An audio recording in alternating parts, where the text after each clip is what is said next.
Okay, remember that they're changing my voice. So this is part 3. It's important to note that the mark of the beast, again, has to do with being a righteous, holy warrior of God, right? Exodus 15:3, the Lord is a warrior, the Lord is his name.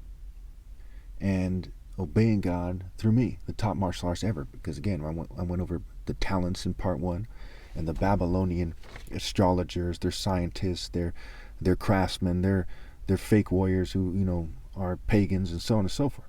Not people who live universal pinpoint and moral precision, okay, which is the right thing to do. And it says in the Bible, the one who does what is right is righteous. So pretty straightforward. We'll get into that in the next part when we go over Psalm 118. The right hand of God, the striking hand of God, the warrior hand of God.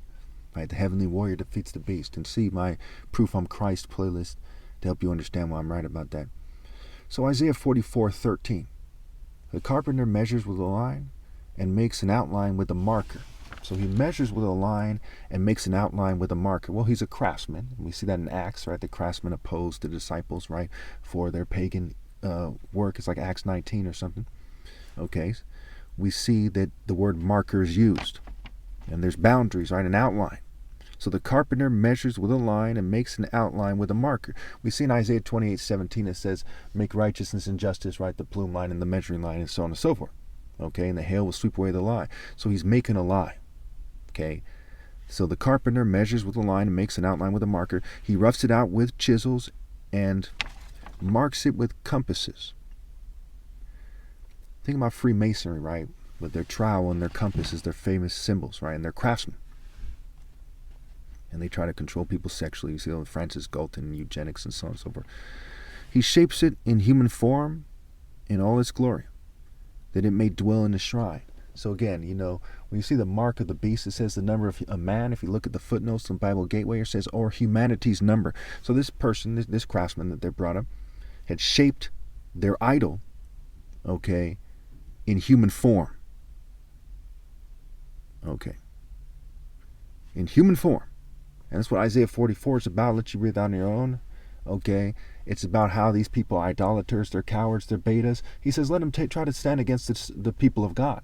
Now, is it talking about, everyone meet up at the park and have a group fade? Is it talking about modern warfare when a kid can do a drone strike, a kid can shoot a gun? I mean, there's been little kids, immature, little brats who go to college and get a degree, before they're 18. That's neither here nor there. It's talking about in the bigger picture on the divine level of God having the power to do whatever he wants. When you stand against God and those doing the right thing, who are the children of God in the divine order, they're in the divine order, that you're going to lose. And only a stupid fucking sniveling like frat boy pussy or some kind of, brute, dumbass, bebop and rocksteady from Teenage Mutant Ninja, just stupid fucks in their variations. And when you look at the variations in the spectrum of betas and brutes, some of these people look more normal, right? But that doesn't mean they're not betas or brutes. You know them by their works, by their actions. Are they cheating me out of my right to lead? Did their forefathers and foremothers lead them away from my ancestors and the divine order? Do they reject universal pinpoint and moral precision and focus moral intensity for mere Jewish customs, rules, and traditions, and theater arts and Western propaganda for white social norms, for token minority social norms, or any race-based social norms? Are they in some LGBT culture? You know them by their works. Are they the type of person who would play stupid about gays changing my voice in my videos to try to confuse things and try to mock God? Do they play stupid about the fact that gay in the Urban Dictionary, no offense to LGBT people, means stupid and pointless? The gay is like being happy and giddy and silly instead of being serious, a serious warrior of God. God is a serious warrior, not a gay-faced, goofy person. No offense to the LGBT community, but this is the truth. And your own community should give you the option to leave your community and to obey God through me instead of coercing you and pushing you around and threatening you, what have you. You should have the option to stop being gay and to be a serious man of God.